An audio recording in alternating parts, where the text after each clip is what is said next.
Hello there. Yes, no intro, dry intro. That's what we call it here. So yeah, good company. Um, we are in week two of good company. This is guest number two, week number two. I normally put out there an intro. So I forget what I used last time. I don't think we had an intro, but I put a video of some kind up in the very beginning of the show. And yeah, I'm working on it right now. I was just talking to our guest about it, trying to figure out what to make for this intro for Good Company. Whatever it is, it's going to be funny. The one for Good Joe is kind of more. It's like sentimental and kind of like edgy, and this one I think is going to be a little more funny. But yeah, Good Company is all about just doing a convo, an hour or two convo with another creator, another just person that I like. In this case, it's an old friend and also creator. But yeah, we go way back, and we both make comics, both make art. And if you guys are gonna stick around and hang out and listen to some of it, I'm sure I'll ask some crazy questions. I know I've got a list of things to ask, and it's gonna be fun. And I'm trying to make this channel a little bit more, I don't know, like just entertaining in general, just a little bit more entertaining. A lot of my videos are tutorials, but I'm trying to add a little bit of extra, some value and also some fun. So like, let's just chill out, hang out, and welcome. You know him as the Colonel, or you might know him as Zayd Studios, but I knew him first as Jeremy. So what up, dude? What up, dude? And dude, yeah. So we go way, way back. Yeah, that we do. Yeah, it's dude. As we get older, saying that is getting less and less cool. It's like it's like getting like more and more real. Yeah. Yeah, No, it's I fun when was. you're young.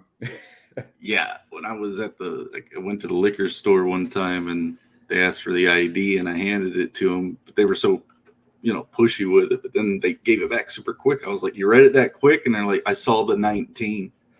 Oh, geez. Oh, yeah. We're Dude, I old. know that hurts. Yeah, Yo, Devil's we're Arius here. I'm working. Also, hi, Joe. Not found time yet to reread your comic for male feedback. I appreciate it. Just stuff has been happening that take credit. We all know how that goes, but I appreciate you checking out the book, rereading it. I got an awesome little review from Admiral Wackass that like I'm yeah, actually gonna repost that to Instagram because it's a good, all well-rounded compliment of the book, and gives me at least a little energy and hopefully sell some more books. But thanks for working with us. We're going to talk about art. We're going to talk about our old friendship because me and Jeremy go back into our days in high school in Kentucky. And so we go way back. But yeah, thanks for joining us. Yeah, dude. Yeah, the getting old, it never.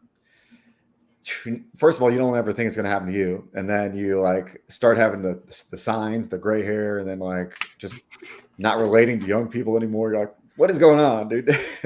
Like I used to be young and cool and hip, and yeah. yeah. Anyway, how are you doing on this fine Sunday, my dude? I'm doing good. It's rainy and nasty out here, so the dogs are all lazy. I'm kind of lazy, but I'm not. I've been getting the house kind of together because I've been drilling on this on these pages for a while. So, Yeah, you're things still working pile on up. Beck and Back. Recourse, right? Yes, sir. Yes, sir. Nice. So Yeah. yeah, that I mean, we'll definitely dive into your book in a bit. I like to leave that for little Yeah. Yeah. filler moments because mostly Yeah. because like I'm more intrigued about like what we can dive into that we haven't dove into on stream and in general about the past. So yeah, let me think here. I feel like the best thing, we have like little arcs. We have the high school arc that we kind of barely knew each other, and then we Yeah. had like after college arc, and then working at game company together arc, and then Hmm. CG arc essentially. Yeah. Yeah. Um, Yeah. so You if you know, had, it's it's been an adventure, and that's what's been real fun too. Is like when I gravitate to certain people and stuff, and we keep throwing our talents back and forth. I mean, it's been awesome having someone out there. It's like, oh yeah, So yeah, dude, you've always kept me in mind too. well, I mean, I keep I keep the peeps that dude, it's rare to have. I mean, it's not that rare, but I feel like it's more rare to have like someone similar in your realm of what you do. A lot of my friends Mhm. don't do art Yeah. and don't do art well like you. So like obviously I'm gonna pick you for whoever's in the midst of things for like Mhm. recommending or just like being a part of things. Yeah. And it's just more fun that way. Um, so yeah, I first I guess history wise, you born and raised Kentucky, is that you? Yeah. Yeah. I don't think I Born and ever asked. raised in like the lower area of Louisville, Okay. or Louisville, or however everyone Louisville out wants to there. pronounce it. Louisville. Yeah. Was raised there in Bullitt County, and it was an interesting place, But I didn't know any different because I was having fun playing in the yard and stuff. But I was drawing at that time too. Okay. Um, Yeah. just VHS tapes, like of the Superman, the yellow pack VHS tape, the Oh yeah. Superman cartoon. You remember that? Yeah, of So course. sitting over here drawing it while I'm looking at it, or Ninja That's fun, Turtles dude. too. So I was gonna yeah. say, yeah. I mean, that's a perfect segue. A little bit. I'm interested in like, yeah, like how old do you think you were when you first were doing those little tiny, drawing Superman and stuff? As early as Five, you can. 5. five. Okay. Yeah. I even have a Because couple still packed away of the old drawings. hmm, Yeah. dude, that's fun to find. I know. Hmm. I definitely didn't draw that early, though. My mom tries to claim I did. I don't know if that's real or that's just mom being mom. Yeah. Um, but yeah, I, I it's think the interesting. first aha moment I had with it was like, real drawing. This is like 5-year old me. Real drawing is not drawing a stick person, because a stick is a line. I need to they Mm, have a body. There's stuff there. And right. that's like the first like aha moment that I thought about things differently. Oh, like widening it out from a stick to Yeah, the to like a chest. full body or like a full arm or something. Interesting.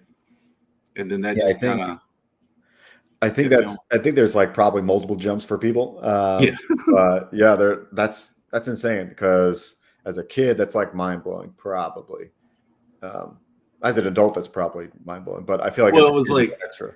everyone around me could draw stick figures, right? But Right. that's not what I'm seeing on TV or on or in the Right. cartoons or the comics. So I was like, I'm gonna draw it that way. So And you had these Superman like strips or whatever. You were drawing from those. What else did you draw? Did you have like? I mean, for me, I know I didn't. My parents didn't introduce me to comics. I read like Garfield and strips and stuff, Calvin and Hobbes, so um, cartoons, Saturday Sunday morning paper cartoon stuff. stuff. Yeah. Okay, yeah, Saturday morning cartoon kind of things. Yeah. So, you get into Okay, that old Ninja Turtle cartoon, I mean, even the animation back then for us, I mean, that was pretty simple to mimic, yeah, that was So, huge. Yeah, yeah. that's huge back then. And that was probably what helped me the most. Was I wasn't obviously creating original stuff. I kept trying to be like, how are they marking it in like the coloring books? Hmm, Like when they would, I'd get coloring books. So you would look at how the lines are curved, and then I would, draw it side by side and just yeah, do that. And then I would do that over and over, and it would stick. So then I'd be like, oh, interesting. I'd draw a nose like this, and I'm referencing that drawing, Yeah, I back. feel like because well, the way kids work, or in general, like we all kind of start drawing with symbols, right? Like we're like Mhm. this is the Yeah, yeah, representation, yeah. where you started like here's the symbol, but then you're like, oh, here's actually maybe a little bit more than just a symbol. This is something closer to you know like really drawing something that's like there, um, Mhm. or what you see. You know what I mean? Like, but most kids are like, all right, this square and this triangle is a house now. That's Mhm. just because it's the closest thing. It's a symbol, but that's how kids' brains work, I guess, in general. So you were a fan of like I guess strips and Saturday morning cartoons. Did you read any later on, like in adolescence, or did you, the a random book here, a random book there? Yeah, I mean, I had friends like Kenton. You've met him before, and Hmm. his family. He had older brothers that were handing him old fantasy books. So the Redwall series, Oh yeah, was I'm easy to get. familiar. But Terry Brooks, I was mentioning. Okay. So before. these are novels, yeah, yeah. Like, and I'm all about novels too. I think that's the way But to go. anything So lesser than mostly that, novels. smaller than that, I don't really know. No, no, that's cool. No, I like novels. So you read Brooks. You mentioned Redwall. Brian Jacks, yeah. Jax. Obviously, I Lord of guess the you read Lord of the Rings. Rings. Hmm. Um, Gulliver's Travels in high school. That was okay. retardedly like Yeah. crazy to get used to. Oh That yeah, writing style is insane. for sure. Uh, I think I read a little bit of that as well. School reading, Collision what's up, Bomb, what's up? Collision? Good to see you.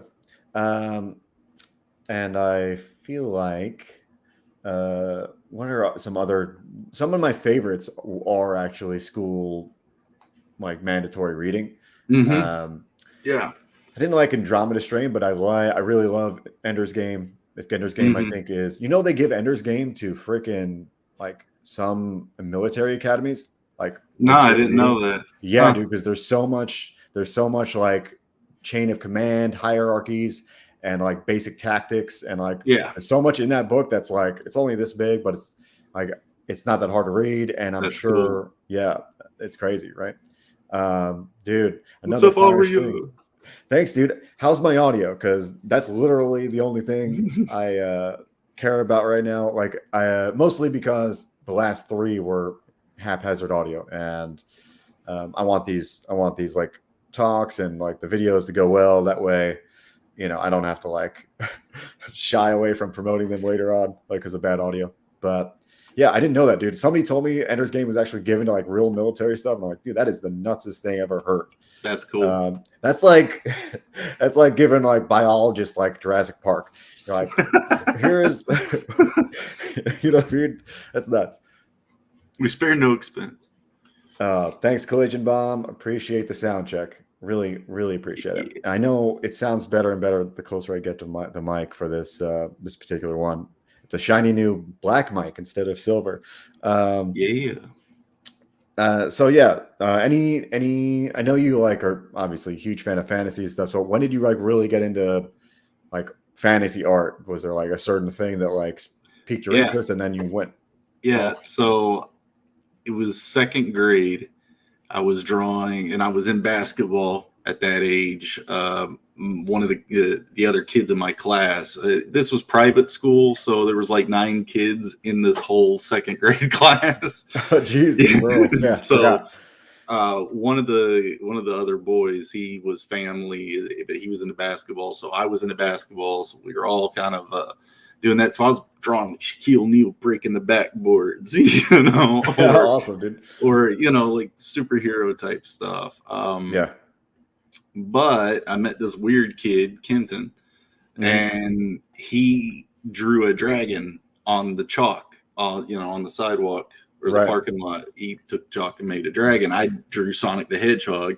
He drew Toe Jam and Earl, and I was like, did I just find my best friend? Yup. Yeah, one of those moments. Yeah. Yeah. Oh. So just meeting him, and his older brothers were heavy into role-playing games and Final Fantasies and Dungeons and Dragons or Roll Master. I got downloaded all of this art from art books and novels and everything. So can you pinpoint the one thing though, or not like the one catalyst to everything, but like maybe the most memorable out of those, like D&D, like maybe like whatever, reading Lord of the Rings versus also something more visual, like I don't know what you just mentioned. What's the third one you just mentioned?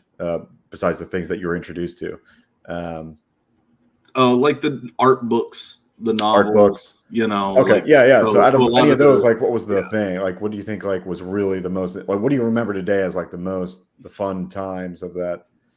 Probably looking through the Rollmaster and Dungeon and Dragon player books and stuff, because they had a lot of art in all those, and just looking at that was like, oh man. Then learning to play it, especially I think around that time I was playing 2nd edition D&D, right before 3rd edition launched out. I think that's right. But their art books for that was just insane. So interesting. I just started going nuts.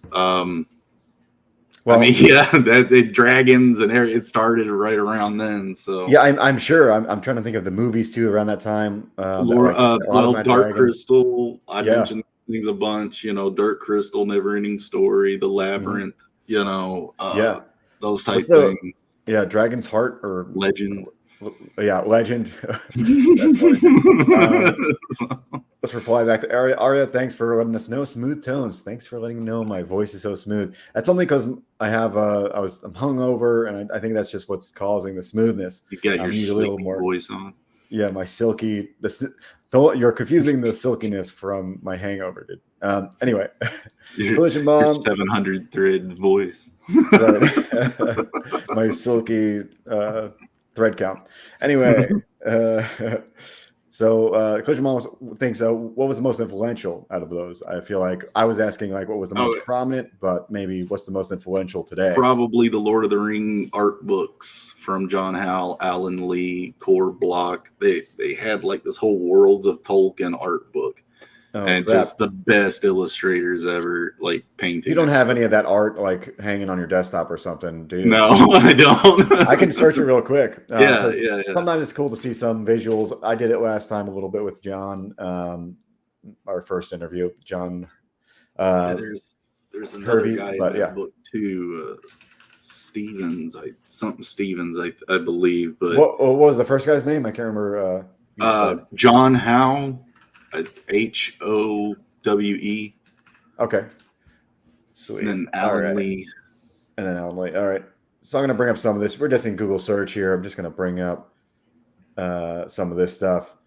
So this is all his art, you think? Mm-hmm. Yeah. Let's check out some, like, man, this is pretty crazy. Let's look up in here.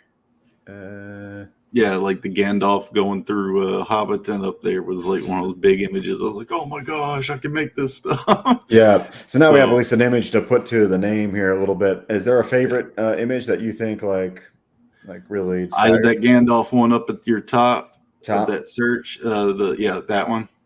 That fourth one. Okay. Yeah.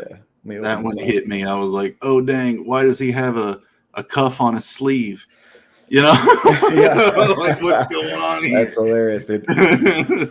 Yeah, it's like one of those cardigan style hangover things. I don't know, but yeah, that's awesome.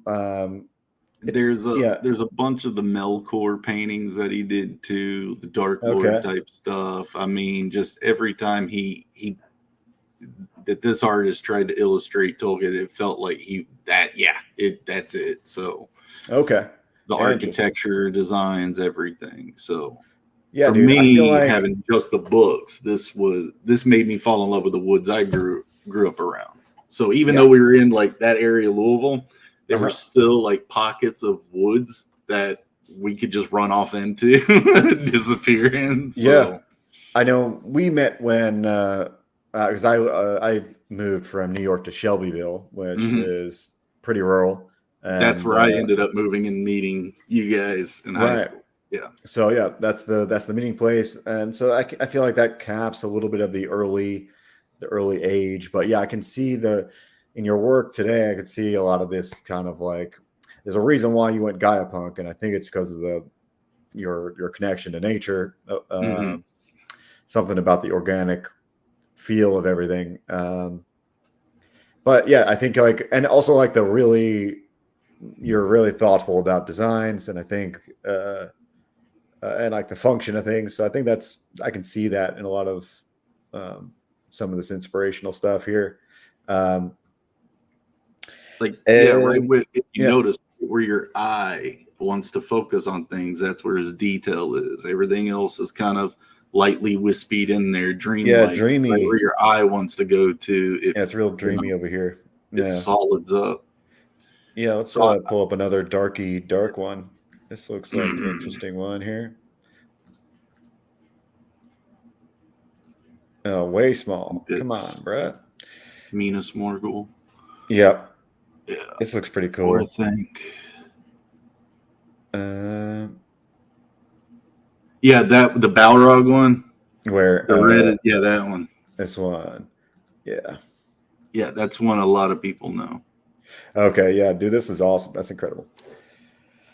Yeah, that looks fierce, to say the least. So yeah, as you guys check out this art, this is kind of bringing it all together for me. I feel like when I think about your art, it's got some of this quality to it. I'd say not all of it, obviously, but Mm-hmm. so you did art in high school. I know that, but like, did you Mm-hmm. guys did you like do like start like doing projects, real projects, or just the school projects and just having fun? What were you doing at the time? I know like a lot of kids, like some kids like just start a comic book in high school. Like we both know of people that probably did that. I didn't know Yeah. if you did that or did Well, something like that.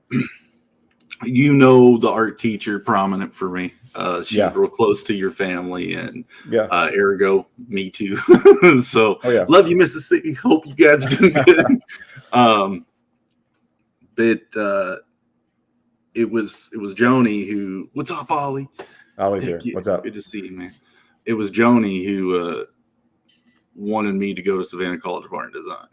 She, after working with Terhune the year before, the semester before, she was like, all right, I got to get this kid there. So we started at sophomore year, and her going, we're going to get you there. You got to build up a portfolio the whole time you're in high school. So let's just drill this that out. was the motivator. Yeah. That was the motivator. And my biggest trick was I'm not a genius in composition at the time at all.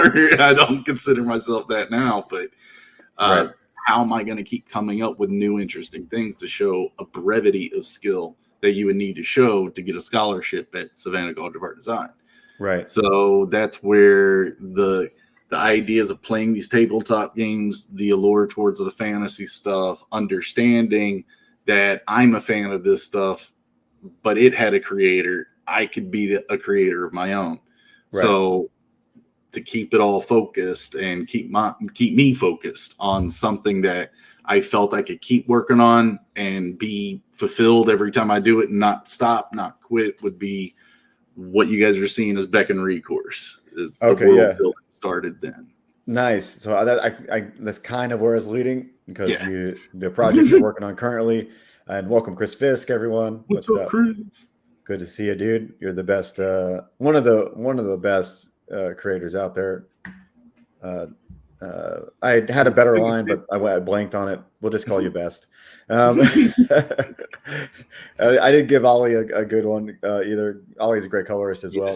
Yes, he is. But he's anyway, helped me out. Yeah, for sure. So yeah, your project started way back when, and you kind of like been developing it. You have a bunch of drawings from way back when, and it's cool to see them. I'd rather not like do all the visuals back and forth. I think that's something to lure people to your website for sure. And I'll pin it to the top actually right now. Let me put it in this window first. I was supposed to have my personal website figured out. Oh, okay. I was going to send them to Zade Studios. Is that? Yeah, send them there. Send them there. Okay. Because my other one's URL's got to get messed with. Sweet. Awesome. I'm going to pin that to the top, and yeah, that'll be fun. So go check out the website to see any of the art we talk about now, because your project Beckoned is like a long time coming. At some point, I was one of the people after I came back from college. We kind of had this almost like, speaking of Lord of the Rings, we had this kind of like Fellowship of the Ring kind of meeting. It was like a weird feeling, dude. It was a freaking weird meeting. Like, I don't know if you said that before. Have you anybody in the chat? Have you ever like had a reunion or just a meeting of people you've never seen before? It really felt like this Fellowship of the Ring, like people that like I've never seen before, all have like different odd skills, talents and character traits, and it was just really interesting. So another one of our friends, Hunter, had started a company and he'd worked in programming and stuff. So we thought this was right out of college. I think we got back home and I was like, all right, so we're going to do a video game. Okay, let's get everyone that we know together. And we, you had just gotten out of school too, doing your stuff. So we were like grabbing it, and we all called each other, got networked, and met at Hunter's home around this table. On this big table. Yeah, it was like very one of those like out of like it seemed like a catalyst moment for any novel. You're like, where are these people coming from? You know, we all sat there. You all let me talk through the story. Yeah, we you went pitched around, it, met everybody, learned what everyone did. So yeah, it was one moment. Ivan Timms here. It says, "I am now of 5 people watching. I have no idea what this YouTube suggested to me. I saw the word freedom, so I clicked it." Dude, freedom. I put freedom on there, so I put fighting friends, freedom, and following because we're artists here, and so for Ivan's sake, I'm going to explain this. This is a new kind of stream series I'm doing where I have interviews with other creators. We're indie creators. We make comic books. Jeremy's been doing game art, game development. So there's a lot of things going around. But friends, me and Jeremy are friends, and so I wanted to talk about like networking and just like we're going to get into like Jeremy specifically as a friend. That sounds bad, but thanks, Joe. We're going to do it here, are we?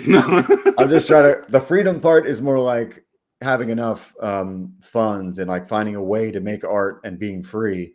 And then the following part is kind of like what we talked about off air. I think is just trying to build up your whole thing, building up your network and like getting a following for your specific type of art, your comic book. But I appreciate you coming around. I really appreciate you liking those words too. We like him too. Yeah, dude.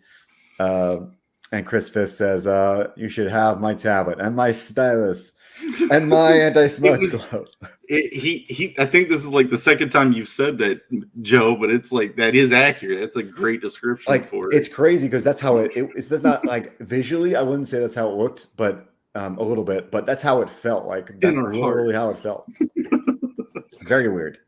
After that, I think we all like life hit us and we all kind of scattered a bit. I got into tattooing and you got into other stuff and a lot of things, dude. I moved away and I tried to do a lot of things until our next meeting, which would be working on the same game company. And you know, you ended up doing tattoos in California, where I went to Florida and just like tried to do the best I could. I did graphic design, I did t-shirts. I'm getting a little bit of feedback. Is that you? Is that me? Could be. I don't know. Okay. Either way, I just was making sure it wasn't me because I've been having audio problems. Ivan says, I'm not an artist, but this is interesting. You've sold me. Dude, I'm glad you're here. Check out the links in the description. He's got a comic book for sale. Mine's not for sale anymore until I finish. Yeah. For me, I'm just glad you're here. New people, what I would like most of all, just like the video, help spread the conversation, and subscribe if you want. The channel's growing, putting up tutorials for art, putting up new interviews like this, and also I do a fan art giveaway stream on Wednesdays, so that's also another thing. That's been fun too, like just watching you pick someone suggests something, you're like, okay, well, it's great. It's fun. I like that feel, and I think it takes, if me giving away the art at the end like takes away the person like the ego from it, I think a little bit, so that helps.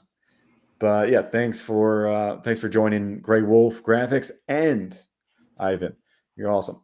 Let's I'm gonna move a little bit forward because we worked on a similar game company. Well, not a similar, the same game company. The same one. I worked at this company and then I was requested to like bring more people onto the crew. And so you were one of the people I requested, and we worked for a long time together for years, lived in the same place for a while. And yeah, we got to know each other probably most of all through then, and then looked back from that moment, looking back on high school and the rest of it. Who won the championship ping pong game that was in my room when I left? Who won? I don't remember, dude. All I remember is someone broke that ping pong table and it pissed me off so bad. You don't buy a ping pong table and then find it broken after a party. That sucks. Right. So the first day I came into that work, I didn't have any of the supplies with me. You know, I didn't have any paper, pencils, anything, because I had just moved over to you from California, you know. So he had a whiteboard in the art room. Joe's all set up and he's working. And I was like, well, what's the guy need? And Joe tells me what he needs. So I took a blue dry erase marker Yeah. and did it on the dry on the board. Dude, I've never seen that before. Day one. Yeah, that's awesome. And yeah, like I that think it's boss for got sure. everyone going, whoa, what? Yeah. And even the guy came in and was like, that's what I wanted. Yeah, dude. So, and it was cool. Not only did that help me too, because like I was like, oh, I pulled this random dude from California, and here's the why. Here's the why. Here's the why. So real quick for Ivan, thanks for stopping by. Yeah, be back. We're gonna be on for like probably another hour and a half, max probably, and just having fun talking. Thanks for subscribing though. Anybody else who has not liked and subscribed, please do. The channel is growing quick. It is skyrocketing in the last few days for no reason, but I think for good reason. But as far as the algorithm and the AI is concerned, I appreciate it. Chris Fisk is also throwing out a link from my book. Thank you, Chris. Yeah. It's really cool to go check out. We're going to look at the website later, personally, because it's new and shiny and all the rest. So that's awesome. Alejandro's here. Yeah. Says, hey boys, how are you? Good to see you both. Dude, thanks for stopping by. We're having just these casual convos. I've got you in mind as well, Alejandro, for one of these convos, because it's just, I like good company because it's just like hangout. We have no pressure to get anything done, really. We just want to talk about all the interesting things about you, in this case, Jeremy. But yeah, we worked on the same game company for years and worked together.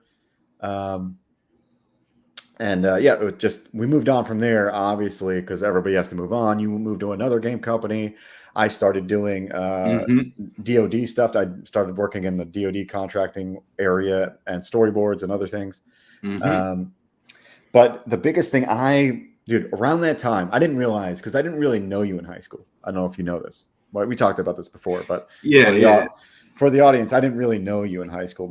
I would see you drawing in like the lobby or something, like hunched over with some other friends, and always drawing, always doing something. And I'd be like, okay, at that time, I'm an artist now, but I wasn't an artist then. I was kind of not discouraged from it, but it was just like one of many things that, long story short, I probably should have delved into then, but was too, I guess, maybe self-conscious about it.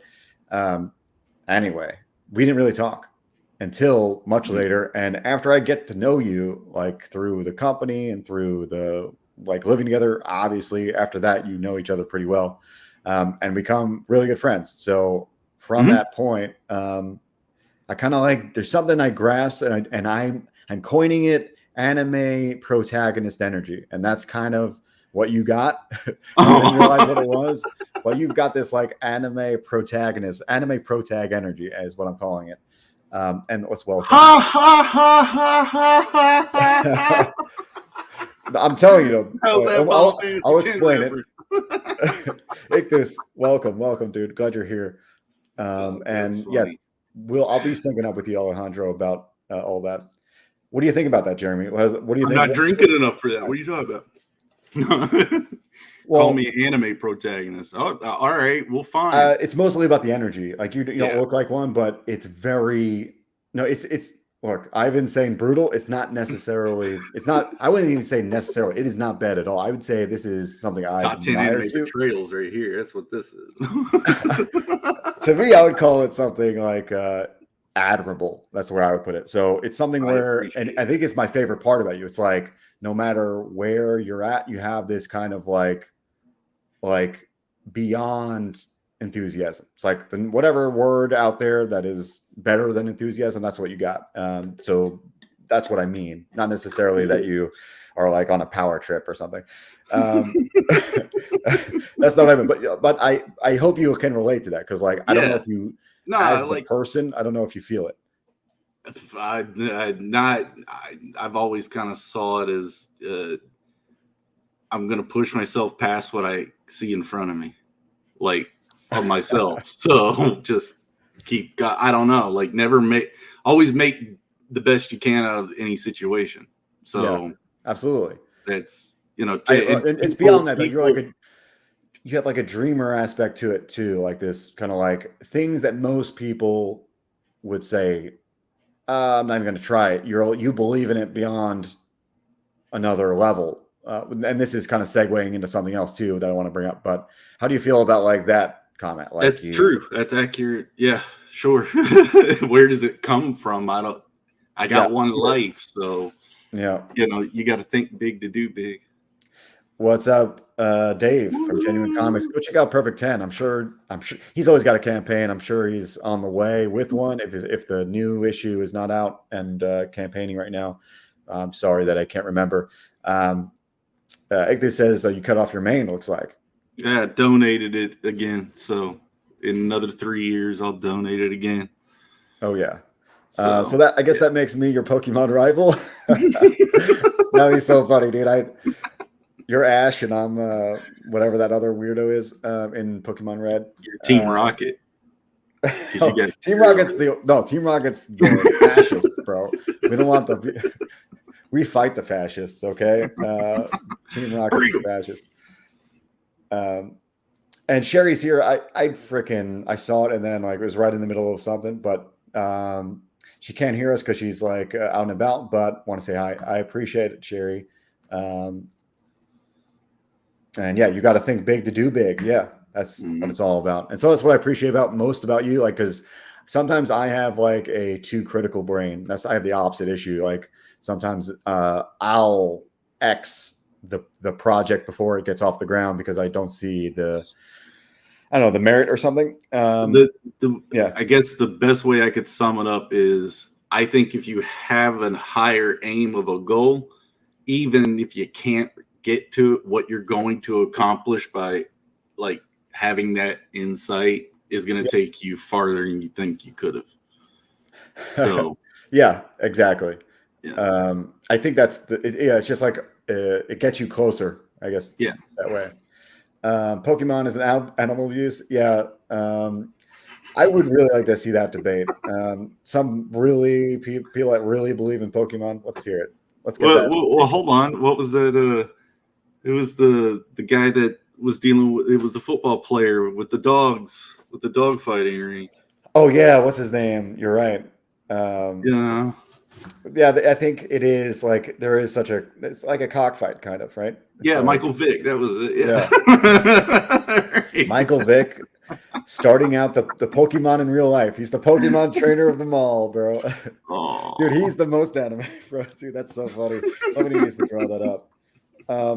So when I think about that time, like the idea of you as that personality, and this is me getting to know you, and like and you're like this overwhelming. I'm gonna say overwhelming. What's a better That's word? Probably accurate. It's full-bodied, I guess. Full contact. Kind of like, yeah. Your personality's big, and so I got to know that and how everything goes. I feel like overwhelming, maybe for like an introvert like me, it's overwhelming. But I just ordered a copy of Star Circuit variant cover. It was 14. Shipping was 32. Dude, I don't know where you're sending it to. It must be going to like New Zealand or something, halfway across the world. I have to. He's on the mountain with yeah, the name you must Ivan. be out there. Yeah, he's I'm sure. I'm sorry it's that high, but I'm sure it'll cost me nearly that much to get it to you. So, and if you're not on the mountain, Ivan, I'm sorry. And if it doesn't, I'm not a big corporation. If it doesn't cost that much, dude, I'll get in contact with you and get you. It is a beautiful book. Beautiful book. I'll be in touch. Someone came out with a Michael Vick doggy cheat toy. Dude, that's hilarious, man. That's revenge. Sherry's reminding like and subscribe, everybody. Please, if you're stopping in, just like and subscribe. It helps the channel plenty. So yeah, like we were saying, this big personality, it kind of like got me thinking when we started our projects after you went to another game studio, and I around a similar time, he started working a little more heavily on our projects, and similar timing, but not exactly. So that's I worked. Really dove into Beckend, right? Yeah, I worked at a company called Dimension 10 as their lone artist for a independent game company. Those guys were awesome. They were so nice, so kind, and things just couldn't keep moving forward. But again, their kindness, like I got a good severance, so me and a Collision had worked together at that place. So she was kind Yeah. of helping me figure out how to get my own stuff set up business wise, like the trademarks and everything. So that's what happened.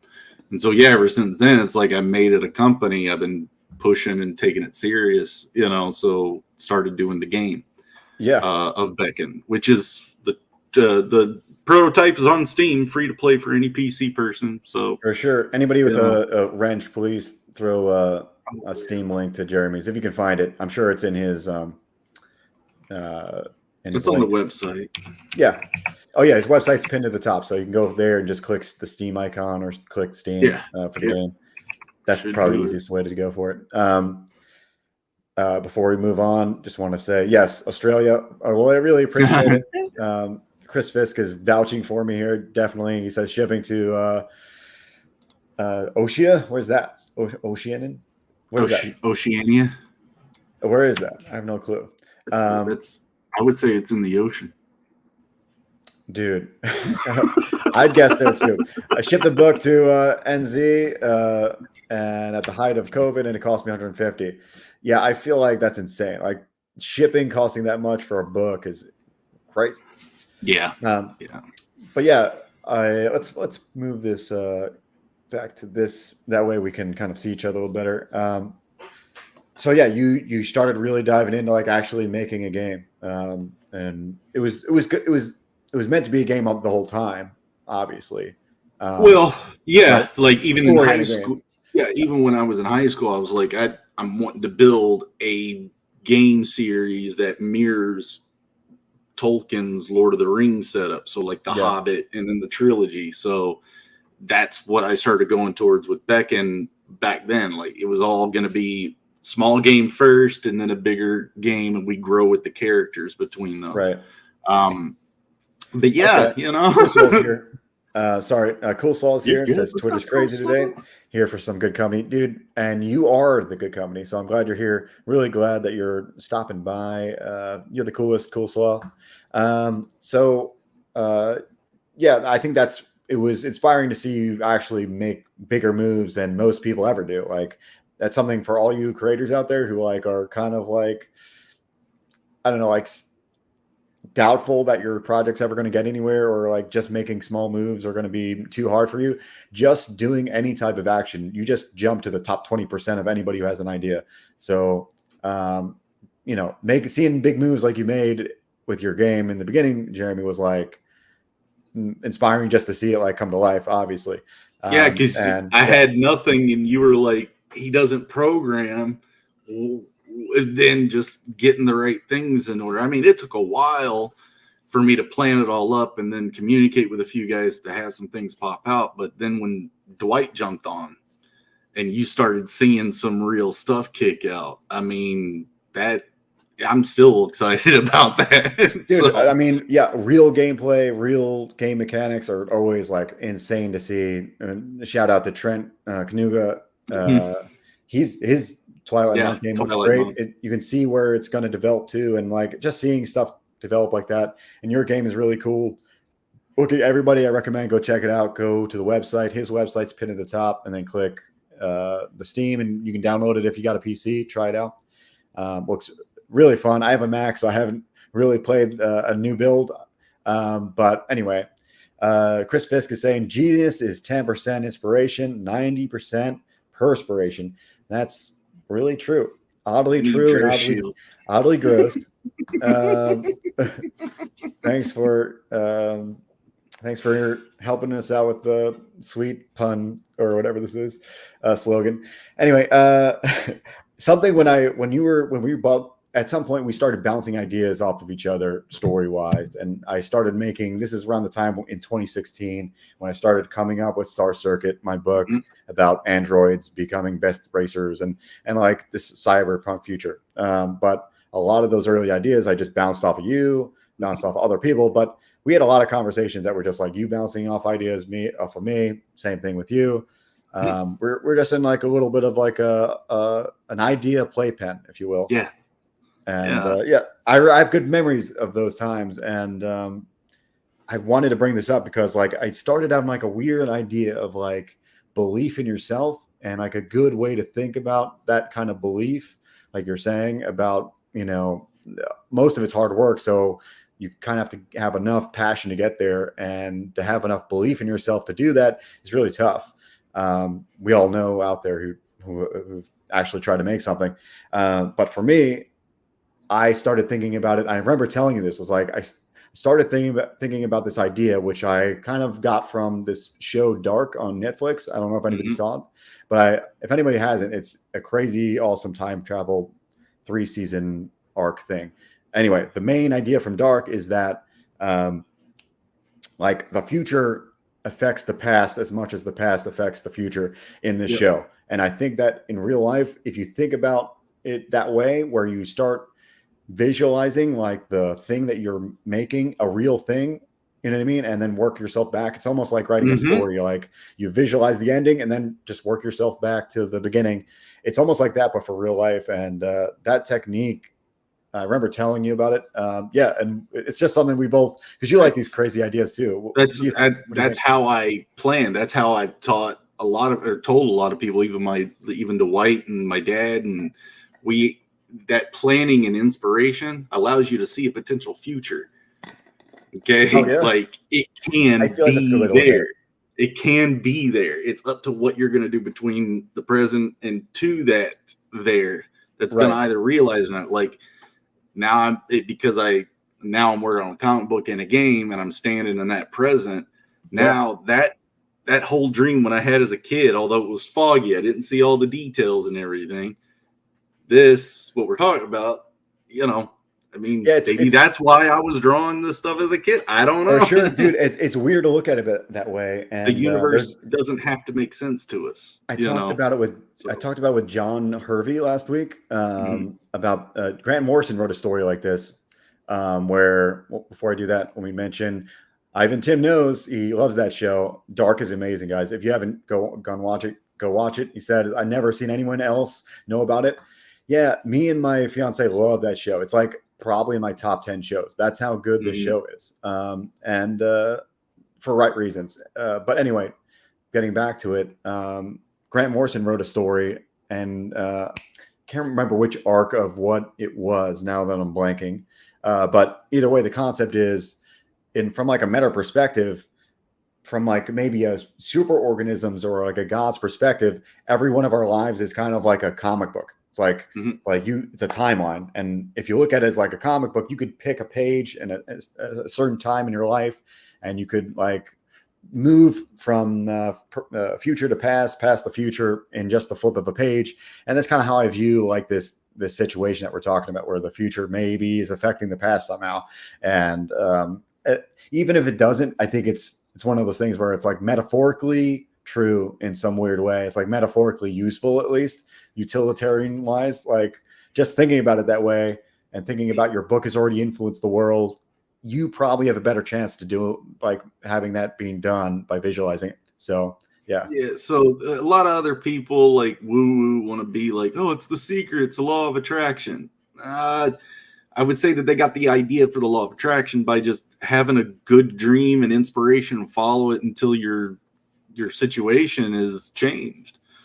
Right. You still have to do things. Just by sitting there and visualizing isn't going to do it. Yeah, they're pretty much talking about that first step of any kind of idea person that has an idea. Yeah, coming up with the idea is literally the first thing. Wanting to do something is the first thing to doing something. Yeah, that's usually how it rolls. Chris Fix says, he says, my life is definitely the funny pages. I can see that. You're such a fun dude to have on streams. I love whenever you're on a panel. I always pop in and lurk as I draw. Chris Fisk has got some funny stories, and he's a gamer. He likes Street Fighter, and he's got an arcade and a comic creator too. Infinitive. That's right. Some of the best packaging of any indie comic, any indie property out there. Great stuff. Ivan was saying about the show that underground time portal tunnel complex wrote stories about the same concept as a kid. Really came up with it in a dream. Yeah, it's cool. I think it connects with everyone because of this kind of like. I feel like a lot of us have similar images of how it might work, or like this weird tunnel vision of like moving to the future or past. I love multiverse. That idea. I love multiverse theory and the ideas that brings up for the imagination to chew on, like quantum immortality, or like, are we the same spirit just picking up this, the same signal, but we're just all different radios type thing. Like, I love ideas that get into and that's like why I like talking to you, because you, in general, when we did bounce off ideas, you would come up with usually the most out there idea possible, and I would take some of that and I would bring it back to something useful for me, at least. For story or just for fun, and it usually was fruitful, like for the most part. I like seeing you collapse some of these ideas, because when I read Star Circuit 1, I'm like, oh yeah, I remember some of these combos we had, and that has stayed true. I don't know how much you want to say about it, but dude, and there's a lot. I may talk about it, because there could be if we have enough time, maybe we'll swing back to it. But we're coming up on about probably halfway of the talk. But maybe it's a good time to bring up maybe my website and then your website. I want you to see.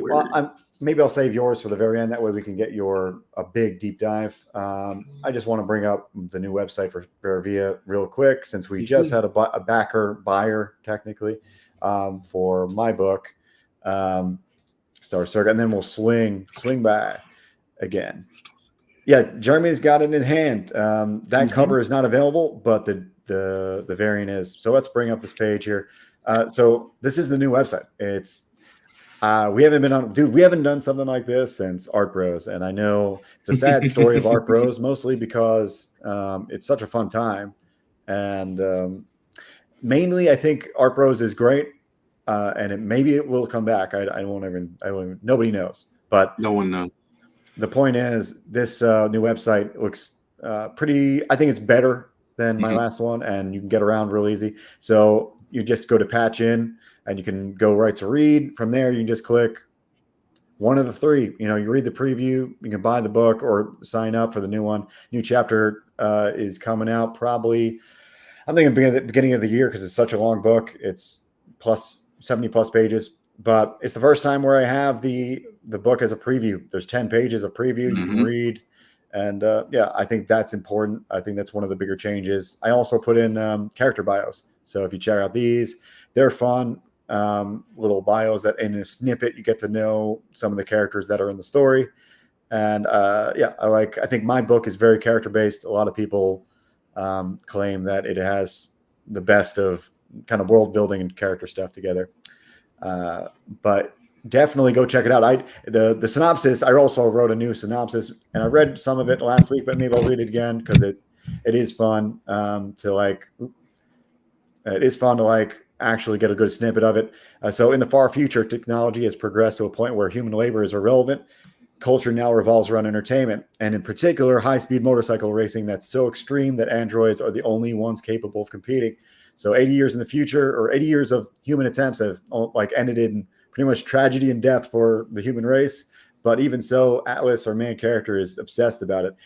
His family was ripped apart by the very tech that sustains society, which is like android tech. And the only thing that gets Atlas through the day is this delusion to probably prove the world wrong and race in the Star Circuit one day. So at some point, a racing legend kind of gets cybernetically linked to his mind, and together they might actually figure out how to do the impossible and take on these androids in the Star Circuit. Pretty fun. I think that synopsis is my best so far. I also, in this little thing here, you can read it later, but I talk about what I think is the coolest part about my story in a thematic way. So that's cool to look at. Go check that out, guys. Also, I'll play a trailer for chapter 2, and then we'll move on. And that's Chris is right. Chris is right. He says Atlas Metric is the best spoiled brat scion of an evil corporation in any comic book series to date. Bruce Wayne can eat it. Yeah, Atlas is a really fun character you've developed. And he's going to be, you'll see way more as we move into the second chapter. Speaking of, we had some issues with audio. It was too loud, but I think I fixed them. Check out the trailer, the teaser trailer. It's not much of a trailer. It's very short. This teaser for chapter 2, where Atlas, after chapter 1, gets potentially chased by a bunch of android ninjas.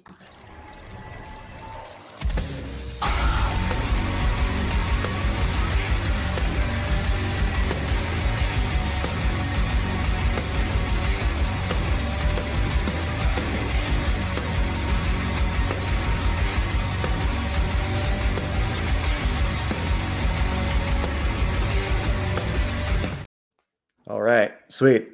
Segue complete. So yeah, Star Circuit is still available. There's probably 10 copies or maybe 10, 15 copies left of the special edition. Buy them now because they're never coming back. There's this special cool black cover. It'll look like, let me show you in the story here, this little holographic bike. The new cover will be all black with this hologram. So it'll be a pretty basic cover. So if you want something cool, something limited edition, go buy it now, like Ivan did. And yeah, I really appreciate anybody who backs or buys the book now. I'm always used to saying back.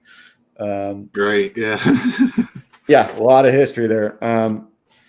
And we're going to do a deep dive into all your art and as far as backing is concerned at the end here. Make a good segment out of it. I just don't want to like jump around too much. But yeah, everybody, I appreciate you guys in the chat. Definitely really cool that you guys are all here, spend some time with us. Glad I got my audio fixed for this. So, dude, I feel like when we were talking a lot of those times, like I feel like for me, I would pick up a lot of ideas.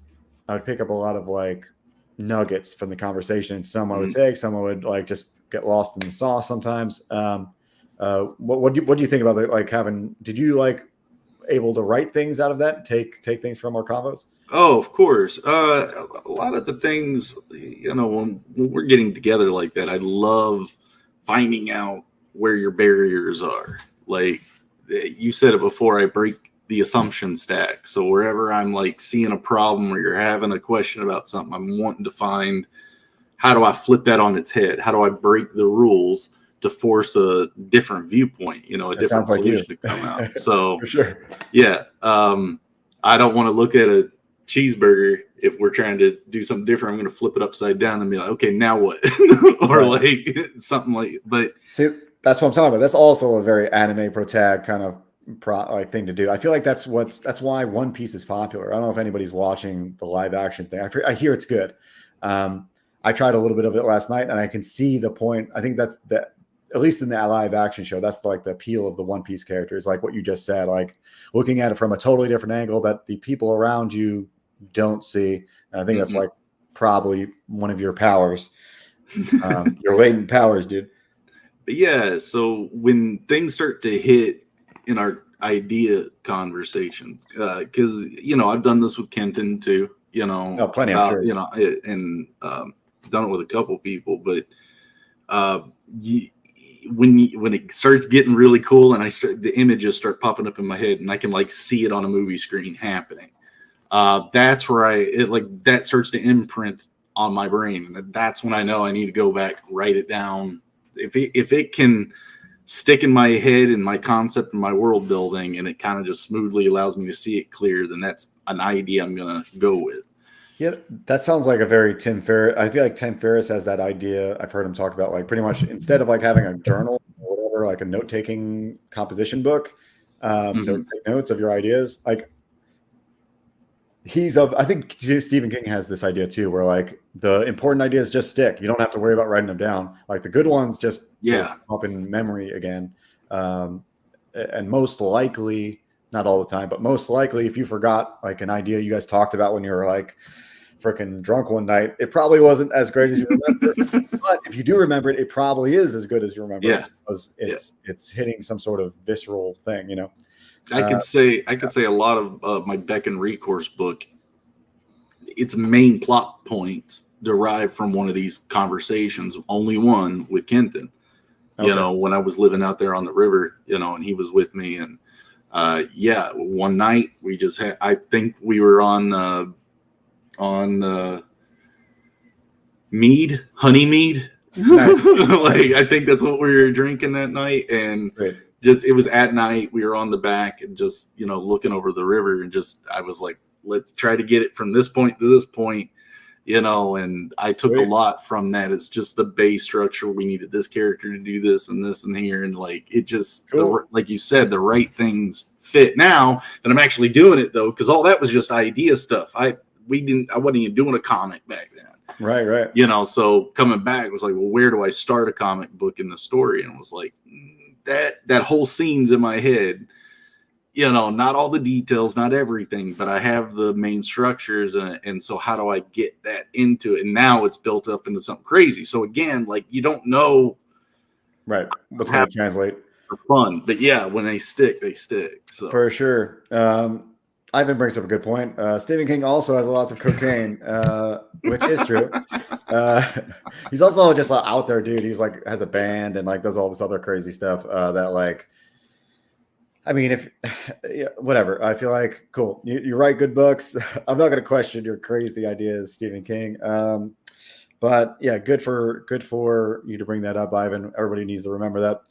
Chris is bringing up that the audio memo recorder on iPhone is pretty good and a godsend for him. I feel like that is a good way to go if you're like really in a tight crunch to like remember something you really don't want to forget. But yeah, you bring up a cool point about, you know, trying to like merge it into the monster that you've created now, and all these little ideas have to actually fit the story. It makes sense. Yeah, make it yeah. and have it make sense. Yeah, it's a lot of that's it's crazy. I guess in general, because this is an art stream, guys. We're trying to have really cool art talks. What's your goal, bro? Like, no, I'm serious. Like, what's out of making art in general? Like, why do you do it? Is it a compulsion, or is it like, do you have a specific thing you want to, like a message you want to tell people, or what? What are you trying to make? What are you trying to do with art? I really want it. I mean, I went to school for it. I've been doing it my whole life. I think I'm pretty good at it. So I want to turn it around to take care of me financially. You know, okay, that's a big thing. Yeah. But, I'm not embarrassed about saying that either. That's a necessary thing. Yeah. People say that money doesn't buy happiness, but money buys like survival. Comfort. Yeah. And comfort eventually. But like and it could fuel further aspirations. I could do more if I didn't have to worry about other things, you know, or do it period, because you don't have to worry about other things. Like sometimes you just have too many. Let's just say you're trying to take care of your family. You have a kid. Who knows what your situation is? Art doesn't pay that much, and most passion projects don't pay that much right off the bat. So usually you're going to have a day job, and if you any way you can get a day job that's closer to the art thing that you're trying to do, or actually get paid for art, you know, that's the way to go. So I think that's what you're leaning into. So it's character building. Yeah, that's true. You know, if something lands just the right way because I've stayed to it and, you know, just kept going, then great. If it doesn't, then I've left behind hopefully something pretty cool for someone to pick up when I'm gone. So. Yeah. I feel like that's kind of maybe the answer I was thinking you were going to give. I feel like more closer to it anyway. I think for mostly because you have a story. You're not just like you're just not like some dude drawing, you know, landscapes, just random landscapes and making them look good. You know, if you have a story, and usually if you have a story, you have a message. And if you have a message, you have some sort of like good feeling about spreading it, or maybe just in general having good feelings about making art, and having other people also feel the feelings you're feeling as you're making it, you know, things like that. Chris says, wait, you guys get paid? We got paid before. we have in the past. Yeah. I hope you get paid at some point too, Chris. If you're not getting paid now, you deserve some pay. Yeah, get this guy some pay, dude. Yeah, so we all need Patreons and OnlyFans. Dude, make art or open an OnlyFans, dude. Yeah, start selling that underwear. Do you think that an artist on OnlyFans would work? Like you would draw the nakedness instead of like be the person showing off nakedness? I don't know. I know you could probably do that on YouTube and they'd be just fine with it. Like, yeah, I'm sure if you're doing art like that, they don't mind what goes on. It sounds just first now it's just become like a risque, like a kinky Patreon or something. Just got like all the hentai artists out there, all just flock to this place. Great. Look what we've done, dude. Yeah. This is why think tanks aren't always good. See, well, I would take a small nugget of this. This wouldn't all go into the book. So Chris Fisk is laughing for sure. I hope you do get paid. Yeah. So one of my other questions is, I guess the tie-in to this art-wise is like mainly what are the most important, I guess, things like about art? Like is it? In Scott McCloud's book Understanding Comics, I think he split it into 4 categories, like beauty, like experimentalism, like procedure, or like tradition, things like that. Like, it's pretty much, are you there for the craft, there to make something beautiful, there to, what's the important things about art? I would answer all of those. Like, I'm big into craftsmanship. So how well do you know your tool, and how well are you, executing with that tool? But I like flipping things on in and see what the chaotic people are doing. Yes. Like, instead of a drafting pencil, they're painting with a mop. Oh, and it's like, yeah, like if you can make it look good, dude, that's wicked cool. That exploration is. that sounds like some Karate Kid stuff, dude. It's like learn to draw with a mop. Well, I mean, it's been done. I done a big tall painting by, like, my first coat was a sunset grading, and the whole idea was gonna get a mop and slash it on there. Yeah, that's cool. I feel like you couldn't get the same kind of effect another way.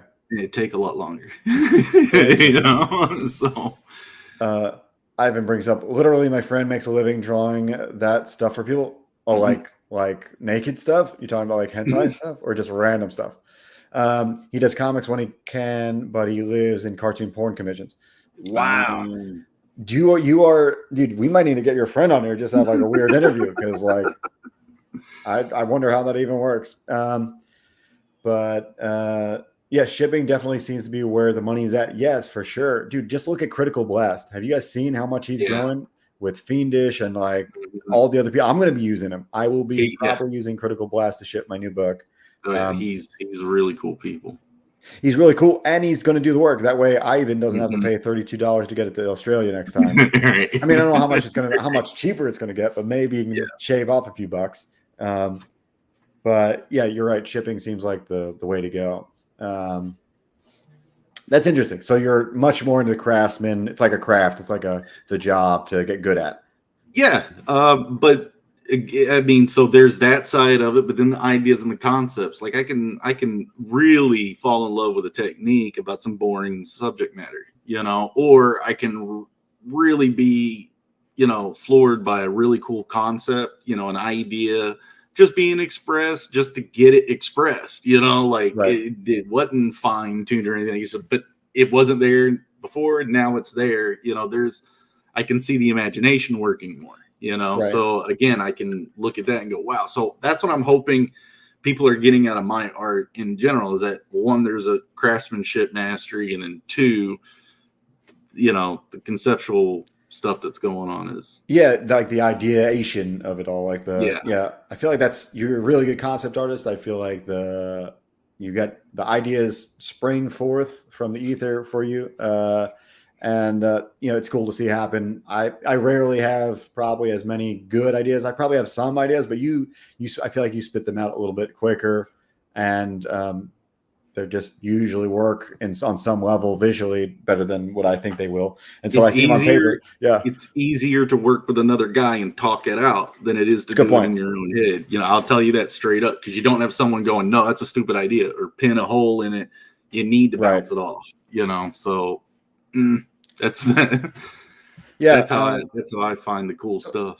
So Ivan, I think my email or the connection email is in my YouTube. Like, if you go to like my YouTube channel and then go to the about page, I think my email is going to be there. Otherwise, I'm at the bottom of my name here, Good Joe Catapano Art on Twitter. If you want to find me there, or on Instagram, you can find me there and send me a DM or something. That'd be the best way. So I guess I work on cyberpunk-y kind of futuristic stuff, but you kind of also have to develop, your world is like what you call Gaia punk. Can you talk about like how that works or what it is? I came up with the cool tagline. You were like, "Oh yeah, that sounds cool." So just moving with it. But cyberpunk, steampunk are the ideas of worlds that are built off of the way technology either dystopiates us or like goes into it. But it shows a different world that we didn't see before. So I wanted to kind of take that, but with more where we get primitive ideations, or like how you get like the missing civilizations of Earth. Right. That I'm going to bring up your page here real quick because while we're talking about it, can you zoom in just to give a little detail? Yeah. As we talk, this is what you would call Gaia-punk civilization, right? Yeah.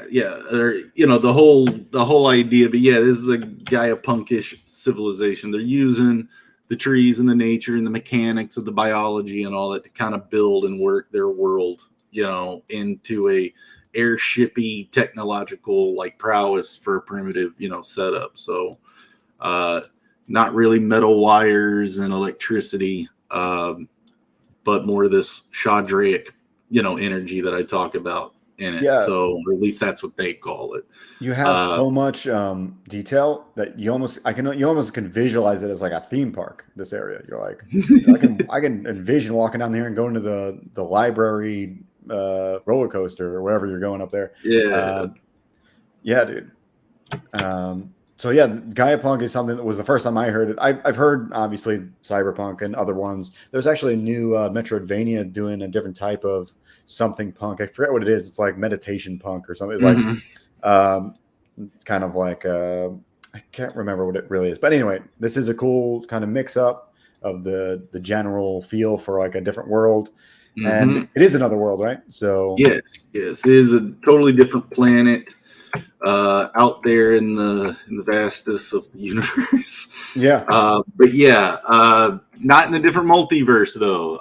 It does delve into the deeper later stories, delve into tie-ins with that, and even I'm a big cosmology nerd.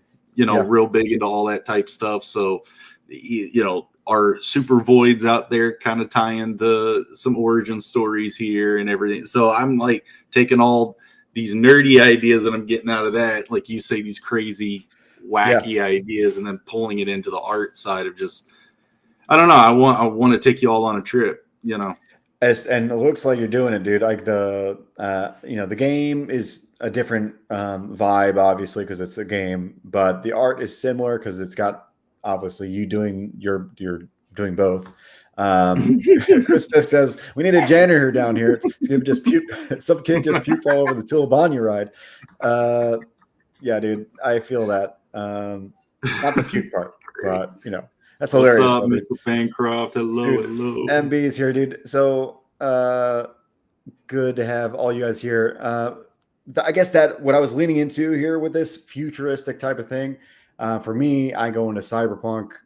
It's a sci-fi kind of science fiction type of visualization of like what I see coming up in the future. I definitely see androids, and that's where I'm going with my future. This like world of we know too much, we're not really needed. Where do we find our meaning when we're not needed? Like all that sort of things. And so for you, it's like kind of like an alternate world in some weird way, but in some also way, it's still a visualization. So are you like first maybe in our current day, do you have any kind of sci-fi kind of predictions of like what we're going to see in our world, like maybe 20, 40 years down the road? Do you have any like with this really surge of AI and like all the different tools? I know we had one conversation about this kind of this dream idea that you brought up one time. And but anything down the road that you think is going to be the thing, like, or not the thing, but like what? Oh, that's a good thing to bring up. Is like they showed us how. I don't know if it was with Neuralink or not, but they're able to, and that's Elon's brain chip. They've mapped brain waves and brain signals, and using the brain as a transistor, type thing, where it. Basically, it maps it out, so it was able to, I guess, read a person's brainwaves when they looked at a picture, and it triggered certain receptors. So it give you like a a graph or whatever, and then it put out in English text what the person was seeing. Right. So I see dream recording being a thing that we'll see in the next, 20, 30 years. You called me one day with this realization.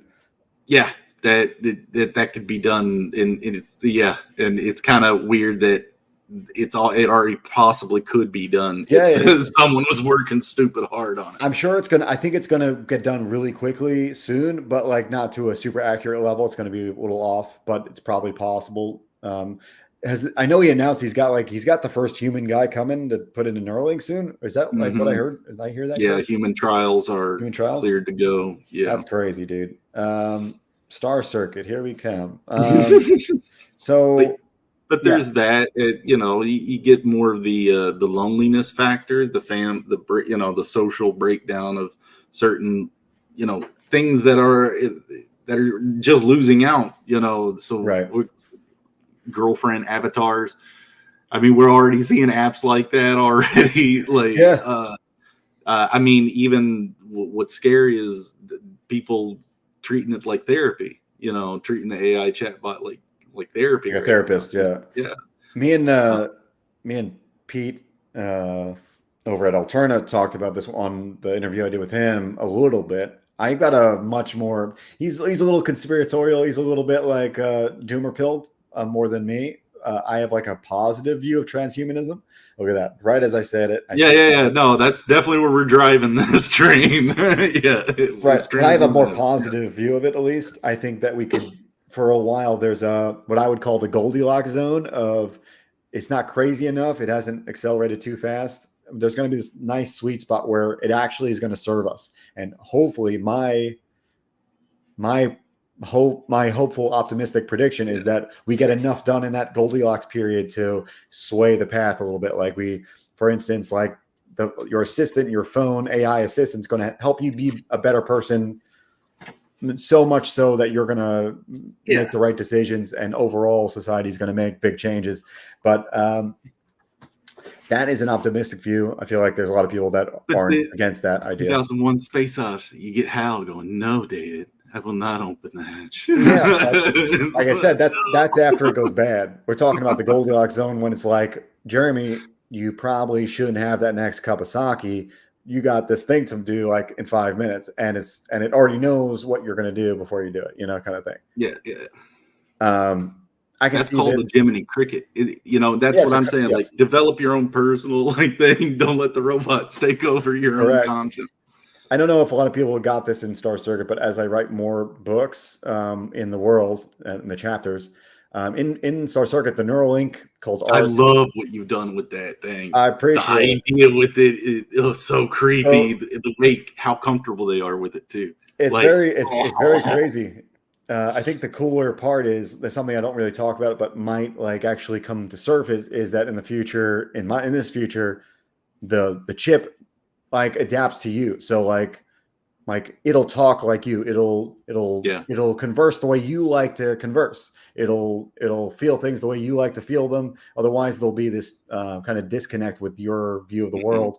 And so it for Atlas is kind of like this kind of young kid, and he just likes certain things. So his AI is totally on the path of let's try to get you laid. So all my insane circuitry and all this power that could be used for intelligence and learning is all just used for getting you laid. So that's how I see the future. It's gonna be fun. I'm not a total doomer about it, and I think you and me have had discussions before where I'm not afraid that AI is going to take my job or anything. I think we got to learn to work with it, but I don't think it's going anywhere. True. So Ivan says I work with AI. I tried a couple of those supposed girlfriend AI apps. It was shocking. Is that shocking? What do you think that is? Jin. Anyone? They are very, very simplistic, and they wouldn't be good for much. Right. Yeah, like how you shot at Siri. You stupid bitch. Yeah, eventually there will be that sweet spot where they're dumb enough but smart enough to help us, but not too smart where they're going to like control us. Yeah. I'm hoping that period of time is long enough where we can sway and make big changes to it and put restrictions and do what we have to do. That's my optimistic view. I think it's going to be awesome to actually have your personal assistant make better choices than like I feel like your therapist is going to be more flawed than your AI therapist to me. In the end, like I feel like everyone's therapist is going to be a little bit flawed, but when you have one accustomed to like all your behaviors, like to the T, to your heart rate, it's going to come up with better information probably. But who knows? That's just administering anti-anxiety cloud. Sink into the mist. Sink into the good feels, dude. Sink into the fog. I'm hoping it doesn't go bad, dude. I really do. But again, Star Circuit is there to like give you one rendition of the future, including UBI. I want to talk to there's this other. You guys watch Adam Friended and his buddy Sitch, but they're like they're centrist. They're good centrist. And I do want to talk to them at one point and go on their show. They got a comic book too, but I want to talk to them about UBI because my book centers around UBI a little bit. I think that's how everything. I think eventually down the road, that's where it's going to go, and how much it goes that way will depend on how much automation and how much we want to like curtail society. But swinging it back to modern times and your book. I feel like what's the coolest ideas you've come up with maybe that are not in the book yet, but just sidebar kind of conversations that are there in society in your Tulbanya world of this other world? Like what are cool aspects? Kind of like what I just said, like in Star Circuit, the AI is going to actually curtail to the young person and actually like serve them that way. Is there any like cool, weird background knowledge, Easter eggy kind of information from your book? Is there something there that's like cool? They eat fruit that like, I don't know, lets them see the future or something. A lot of the world building for it are these crystals that in the world are called Lodins. The idea behind a lot of what's going on with them is resonant harmonic stuff that we see in our world today, that stuff that we're doing experiments on, and how resonance and harmonics even affects us and our molecules and our vibrations, and how vibrations are matter, or matter is vibrations. We see God, I know these things by names. The seismic plates, that they're grains of sand with certain type of decibels and movements that'll simulate geometric shapes. So, crystals ring and vibrate. So I was going along with that maybe they're vibrating at such a resonance in this planet and setting that they are able to work with the theoretical E8 lattice of the physical reality. So it's all these matrix vibrations interacting with each other that cause this magic to happen and be physically real. So that breaks it down pretty hardcore for like how it almost, in that description, almost seems like science rather than almost magic. Yeah. I'm just using, there's a reason. Yeah. I'm using fantasy to kind of wrap a lot of these scientific things that I know and learned, and tying them in together for it. So if I could suspend the reader's disbelief just that much more, and then they're deeper into the immersion. So I gotta, a part of me is like being smarter than the reader. No one should ever do this healthfully, but for cool ideas, it's like if I can make someone smart go, whoa, that might actually work. Ooh, gotcha. I got you. That's what you do well, dude. And I think that's what they say about most, that's what they say about magic in general. Like magic's just something that is past our knowledge point. And so if we really understood it, it would just become science. It's just like this sliding scale of So science. For them in the world, they don't see it as magic. They see it as science. It's normal for them to light candles, by concentrating on a stone but so what else is happening from these stones is a conscious being has formed from its vibration. So this Shadrach energy or whatnot permeates all the crystals and all that energy. So when these guys go into it, or they're in my book, this first one, they're actually doing visionary meditation magic with it. Cool. So that's actually connecting their brains to this, sentient thing. So it's almost like connecting themselves to a primitive internet, Dude, yeah, that's like Iron Age internet or something. Yeah.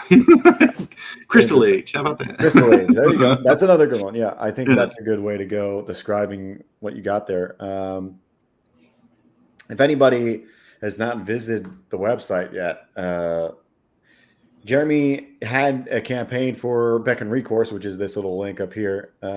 Everything about Beckend over here. Yeah. So Beck and Recourse is the book. Beckend itself is the game. Am I right? Yes, sir. Yep.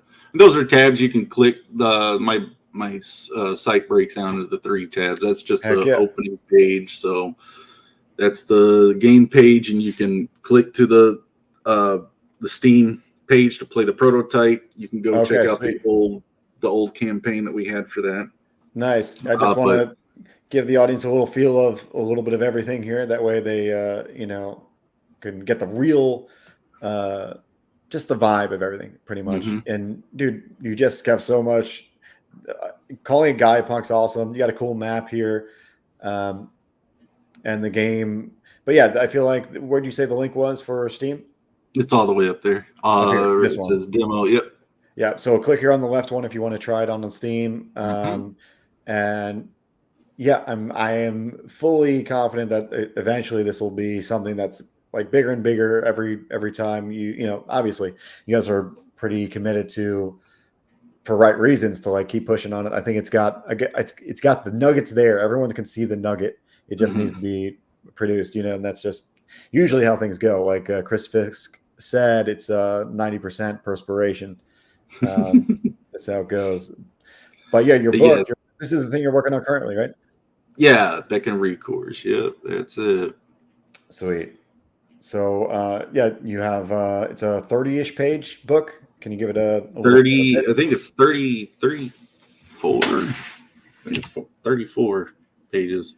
But I'm chunking up a bunch of extra pages in the back because we got some great artists, that helped out, like Eric Weathers and Oliver in there. Who popped up in earlier. He did a piece. We got 656 did some stickers for it. Of course, I got Shantan Jetty's alternate cover. So yeah, got in the back the real original. Yeah, the original one. So, which is awesome. Chris Fix says your nuggets are showing. Yes, I feel like that is something that needs to be said in every chat. I will be saying that. Thank you for coming up with that, Chris. Some of these images. Okay. No, I've got to do a facelift on my webpage too, bro. It's all I know that's how I know it's hard to keep it all going, but in general, I think this is one of the best wraparound covers. I really dig it. I've said it before. Sir. Very vibrant, awesome. It's got the Bancroft green in there. Everybody loves it. Yeah. I like how we just call it Bancroft green. Yeah, it's awesome. But yeah, so you're working hard on those pages. Those will be coming to you guys soon. We'll play the trailer at the end and get you guys a little more stoked for it. For now, I want to talk a little bit about it. What do you have up on yours? Do you have any ever extra art on your screen? Yeah, I got something. So I just finished this page last week. Oh, cool. So big event in the book. Yeah, this is the thumbnail art, dude. Awesome. Yeah. So, and the fidelity for that, guys, it's crazy detail. Yeah. For how big it. Such a good splash page, dude. It's like this is what you want from splash pages. Like the best part about comics are, like, for me, the little inserts. I love the inserts that are like showing the small detail, like somebody like clenching their, I don't know, jaw or something, or like getting antsy with their hands. But at the same time, juxtaposing that with something like this giant page that you're showing here, where it's just like, the full action in all its glory, So yeah, that's how it goes. Moment. Yeah. But that double page spread that you like so much, like I said, I got to update some of it because I've done a little edits. little edits and little additions along the way. But yeah, dude, it's really cool that everyone responded so well. I was like, oh dang, now I got to do this all the time now. Shit. So for sure. But yeah. So I'm glad we're so it's coming back around, because we started these books, and when I started figuring out, at some point I figured out that well, what happened with me was I like really was just doing comic book samples, and I would submit these samples to DC and the big two, and like try to get feedback and try to get any kind of connections I can. But like, as we all know, the industry is kind of like locked and sealed up to anybody that's not like extra diversified. Specifically, like there is a time frame, especially from 2018 2017 to like 2022, there was an extra lockdown. Like, I specifically, if you didn't have the right, dare I say it, skin color or gender or whatever, you were extra not looked at, I feel like. But that's how it goes. I'm not saying that's what exactly happened to me, but all I know is I saw the signs. I said, here's my stuff. And they would say, oh, this looks way better than what I did when I first got a job. So I'm like, okay, what do I do with that information? Do I just keep working? And a lot of them were like, yeah, just work on your own project, start doing your own thing. And so I realized I did that. And I ended up learning about crowdfunding and Comicsgate, and just trying to make your own thing happen and self-publish it. Chris Fisk is throwing out here, art is never finished. Yes, that's a reference to your cover, right? I hope so. Yeah, because I've said that a few times about a lot of stuff on this project. Right. So I know, dude. I'm a cracker, dude. That's what they say. No, but you could tell. The weird thing is, like, when I don't know if did you guys see these Instagram like ads for jobs? They would gross me out so bad. It literally would say it verbatim, like, don't apply unless you are BIPOC or something. Like, literally would say that, like, on the listing of like, you need to have storyboard skills and composition skills and BIPOC. You're like, what? This is like literally a thing.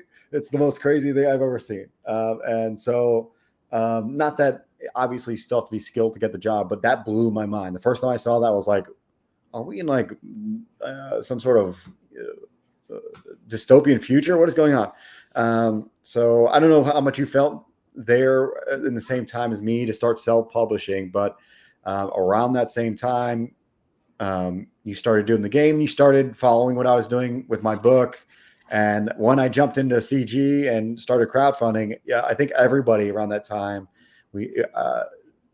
once you see it actually happen for somebody and their like project gets funded, you're like, it lights a light bulb for you. You're like, man, this is the way.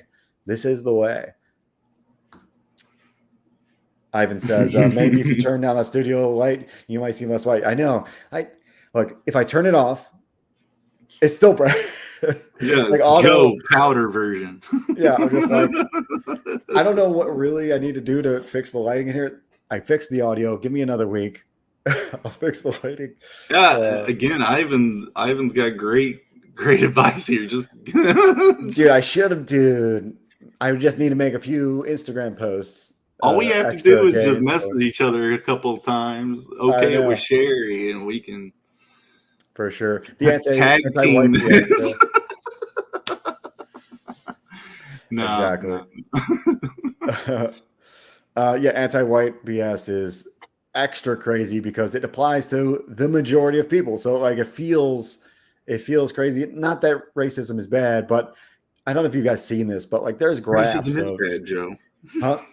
Racism is bad, Joe. Oh, of course. I wasn't saying that was. I'm saying the I don't know if you've seen this, but the graphs of, because we would blame a lot of this kind of controversial racism coming back into the fold of like people talking about it more, talking about anti-racism. Yeah. But you could see more and more of it, and there's graphs showing it correlating with the amount of times they talk about it on social media with the press, the main, New York Post and all the big press folks. There's like a little correlation between a rise in them using words like racism to people actually think there's racism.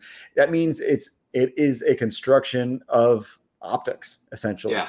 Yeah. So anyway, that it pisses me off just like it pisses everybody else off, and I'm sure it's terrifying to I didn't even apply, and I guess that's why.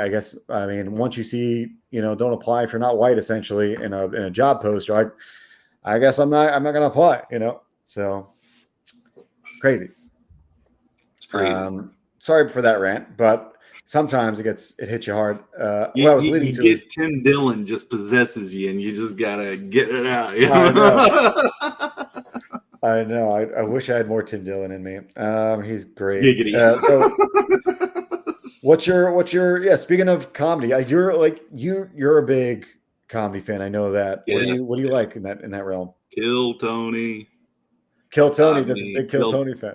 Huge Kill Tony fan. All the guys that they get that come on there that they make regulars are hilarious. They're fun. They're fun loving. Everyone there's for a joke, not for harm or anything. Everyone's there for the laugh. That's it. And it can get gnarly. Ric Flair just left the last one because he was like, it's too bullyish, man. You can't make fun. It's like, that is what we do here. So yeah. I like the regulars that get made. It's funny, man. Yeah. Yeah. I know you watch it way more than me, but I have arcs. I have like little seasons where I really get into it. Yeah. Tony got in trouble a couple of years ago, but now he's got Hans Kim kind of helping band-aid that mistake, and that's funny because that's the way they talk about it on the show. But no, it just got too brutal for Ric Flair. The jokes were too rough, so he's like, no, I'm leaving. So I was like, okay, and then they made fun of Ric Flair after. Yeah. So it was a. Yeah, comedy is one of those boundary breaking areas where like you shouldn't have to worry about like too much. Like too much, right? Yeah. The hate speech should not be a thought in your brain because you're all there in good fun and good joking. Like there's no don't go there, don't listen. If you're wanting to like be on alert for, bad speech and censorship and all this other stuff. But like I was having you and me listen to David Lucas, on the way back from Tampa, we were listening to David Lucas. He's like the roast master over there. And dude, like, those guys are crazy good. Dude, roasts are like some of the most fun times. Just because like it relates to everyone because like everybody gets roasted when they're like around friends or, like that sort of thing, Reese is here. What's up, Reese? Calling us protein shakes. I like that. Somebody, you know what? I probably will take that for when I whenever I get monetized, which the channel's doing great, guys. Remember to like the video, subscribe, all the rest if you have not already. But the channel's on the up and up. Whenever I get monetized, I'll make a little protein shake sticker that you guys can use in chat. That'll be fun. Thanks for that suggestion, Reese. Really appreciate the protein comment. Like Brogurt, Yes, yogurt I just with mint flavors. For some reason, I can visualize the protein. Maybe the shakes are in wife beaters. Who knows? I can visualize it a little bit. But yeah, I think comedy is something that we kind of relate a little bit on. Especially in certain areas. But either way, what's on the horizon outside of comics for you, or more than comics and games? Like, I know you traveled a little bit recently. One of them for a bad reason, like a sad reason, bad. So I mean, I just got family that live in other states. I'm out here just drilling all of this out. Nieces growing up, everyone's growing up, and people are graduating. So and then people are passing. So kind of got around this year. And that wasn't planned at all. Again, this whole rest of this year is just get this book finished. Yeah, for sure. I like the grind for artists is real. Everybody brings it up. I brought it up in the past 3 interviews. It's hard. I had a mixture of like a weird type of depression meets in the imposter syndrome. After I released my first book, because and this is where the good like theme of my channel is what it become, because I'm trying to like curve the expectation to be good into something more playful and more just like lighthearted and still there, not trying to shove it away, but like there is a pressure to keep being good and keep making good stuff. And the rest of it. But yeah, do you have any kind of like, are you feeling the pressures these days? Yeah, I feel the and that's not to be too cliche, it's what creates diamonds. So, Sure. in the pressure of it, I do other things too. So I made the shards. I Oh, still nice. got those. Let me give you a highlight here. These crystal daggers, made these for 3 of the backers. That bought a really That's cool right. I package. saw it in So person, dude. It's Bancroft legit. held it. Yep, you held it. So it's awesome. Great That's right. prop. It shows up in the book as it's in that scene that I just showed. So I get to exercise my creativity in other things. The molding the crystals, making these weird 4-dimensional cubes, or the All part of the light. magic system type of Yeah. objects. Yeah. So, a little lamp for all your A lamp for all your crystal loading needs. crystals. Yeah. Dude, that's awesome, dude. So all that was on the campaign. I mean, I've got things to still do like that other than get the book finished. So, and then the pencil portraits. Yeah, you're doing the portraits, but yeah, I think that's one of the cooler things that you got going. You're like, you don't, in my mind, I kind of like put myself in a box, and you don't do such a thing. You're like, I am an artisan in whatever way that my brain travels, and for me, I'm much more boxy about it. But dude, it's really cool that you pretty much like make just about everything that you thought up. You're like, let me try to get a visual representation of everything, which is cool. Most people don't do that. Super fun. Heck yeah. Chris Fisk saying, time has definitely become a mortal adversary. I miss the obliviousness of time from my youth. Yeah, right? You're like, where I can just like obliviously like watch a show and don't feel guilty about it, or like, like get sunk into a book or whatever you're doing. I guess that's part of the escapism, but also the creativity too, where you're like you're making something and it doesn't matter if it takes the whole summer or whatever. Yeah. Well, then you got other guys like you meet, like Chris Fisk, So, and then another guy that you and I used to work with, Harry. That's right. So I clay sculpted my character Taj on my shirt in the game, clay sculpted that, and then took a bunch of pictures and sent it over to Harry, and he sculpted it in 3D. And so now I have a clay sculpt, I have a 3D, and then Chris Fisk came in and 3D printed his sculpt. Yeah, dude. Chris was like, incredible. Congratulations for your first book, dude. Like, here you go. I was like, what? He's like, yeah, wow. It's like a trophy. But he did the logo on the bottom. Yeah. Dude, that's funny. This is one of the coolest things. And he sent me a bunch of little mini ones too. So incredible, dude. He's such a nice guy. Chris is one of the best out there. Appreciate you coming around and hanging out with us. Like last week we had a few people in chat, but very few. And this time it's been a very engaging new experience for a lot of people. Meeting Ivan, having a lot of people pop in and out and just asking questions. It's been fun. Been very fun. I want to do like a little bit of a deep dive as far as like any of the new art. I know we did a little bit of that, but maybe we'll play the trailer, and then any closing notes. Like, where can we find the new stuff? Are you on different platforms? What are you on? I'm just on Twitter for the most part, and YouTube. Since the campaign is closed down and I don't have it open, when the book's delivered to the customers, I'll be putting them up on my website and everything after that, so people can get their first copy of it if they didn't already. I'll go back and put the channel in the description for your YouTube channel. But yeah, maybe if you want to throw it into the chat right now, go for it. Yeah. If you have the link somehow. That way people can do a really quick like and subscribe if they want to support your Gaia punk ass. And so Reese is here saying that's why it's important to always connect with your inner child. Life can easily just lull you into a grind. Yes, romanticize your life.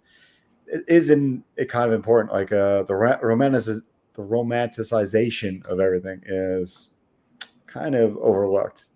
It helps. We're just human, dude. We're brains in a body, and sometimes you need to like make it much bigger and more special than what maybe the science might just tell you, blankly. Or what's the word I was thinking of? Don't know. I must sleep now. Often are these. I'll join the next one. I do. The plan is to do conversations like this, Good Company, on Sunday around the same time, 1:00. On Wednesday, 6:30 EST, is the draw one where I draw fan art and give it away. It's just 2 hours on Wednesday. So come by for that. You might be able to win some art, and you'd have to pay for shipping, but I definitely would send it out to Australia for you. That's how it goes. The shipping does not come for free. Yeah, we got some Australian friends out here, Bancroft and ton of us, yeah. Rob and hockey, Critical Blast, hockey, right? Yeah. Dude. Critical Blast is in Australia now. He's American. Oh, he is? Marcano. Yeah. But it's all good. Definitely go like and subscribe to his channel. It's been fun hanging out with everybody. I need to come with like everybody has got their show where like they have their question they ask at the last moment every time. I feel like I need to ask you some provocative question at the very last second here. Let's see. If you, well, it doesn't have to be provocative. If you weren't being an artist, what is your next best? If you had to pick another profession, and it can't be associated to art, what would it be? I have no clue. You, dude. I've done construction. I grew up doing that. So, would you want to do it? Is that something fulfilling? No, not really. Well, it's good news that you only want to do art. That's great news. I mean, be honest with you, I'm doing the only thing I really want to be doing. Cool. For me, my answer has always been either like architecture or but that's art. I wouldn't call that art. I don't. Here's a hot take, but all your architecture, you're not artists. You're not artists. Let's be realistic out here. I've known architects, and I know their skill levels. They're really good at like visualizing and making things happen, but it's a totally different thing. I don't think you can do. I think you might be able to do a 10th or 15th what you need to do as a comic book artist as an architect. Not to say that they're bad, but I've done Ren fairs. I've done stuff like that. I don't know if you'd call that art or just being weird. I don't know. Yeah. Do you have a position on who killed JFK while we're here? You did. Oh, dude. Well, I wasn't born yet, so that's out of the question. No, we were just talking about how the past, creates a... It's true. I time traveled. I'm an idiot. Why didn't I think of that? I used my time. That's why they call it the magic bullet theory. I'm a toilet paper roll over guy. Are you over or under? Oh, I'm an over. Oh, you're a human. That's great. Sherry's not a human. Sherry. Hold on. If you put the knives in the dishwasher, are the blades up or down? Down. Yeah, like a sane person. Right? Yes, like a sane person. And very true. Lastly, architecture is a great deal of physics engineering. Yes, you have to be smart as hell, but you don't have to be an artist necessarily. But I think I have a mind for some of that architecture stuff. So your hard services show that. Yeah, a little bit of that. Philistines. So yeah, thanks for showing up, everybody. Jeremy, thanks for hanging out. Me, bro. We didn't get to hang out at all. I feel like ever since Art Bros hiatus, we don't get to see each other much on cam. Yeah, you kind of just kicked me to the curb, Mr. Successful. Dude, I'm so successful now that I can't even be seen with you, dude. 10 feet back, bro. 10 feet. No, we'll do more of these. This is round one. This is, it was fun. I'll have you on again next time. Definitely when you're done fulfilling. It was great to have you on the last time we did my show. So Dwight always loves having other people on. Oh yeah, me too, dude. I like hanging out with you guys. But that's it. I got to draw Star Circuit. I'm working on pages as well. It's a grind as it always is, but a blast. Real quick. What do you got? If I can pull this out without destroying anything. Ugh. Sure. You got mail call? I've got a drawing of Joe's of my character Taj from way back. Wow. Around 2000. Wow, dude. That is from way back. 2015 or 16. Yeah. Dude, that's around the time when I had the similar thoughts of like making Star Circuit. But yeah, that's fun. That's a fun drawing, dude. You can see some of my style still in it. Yep, still in it. Yep. Yeah. So impressive. But yeah, thanks for being here, everybody. Like and subscribe. I've got my book. Go to starcircuitcomic.com. Definitely go to zadestudios.com. Support, download Jeremy's demo.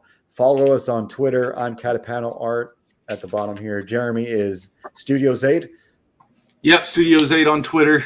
Out here on YouTube's it's Zade Studios. You guys go check out zadestudios.com. All the links for all that stuff is on that webpage if you want to. So yeah, that's where I'm at. I do a show every Thursday night with my older brother. So it's at 8 p.m. Eastern. So I'm just drawing the book or drawing like portrait stuff. So if you're interested in seeing some work, that's where I'm at. Perfect, dude. And yeah, the link is I'll put it in the description, but it's also in the chat. Click the link for that YouTube channel, like and subscribe. It's been fun, guys. Sign up for my new book, Chapter 2 for Star Circuit. I'll play the trailer here, and we're out of here. Peace out. Later.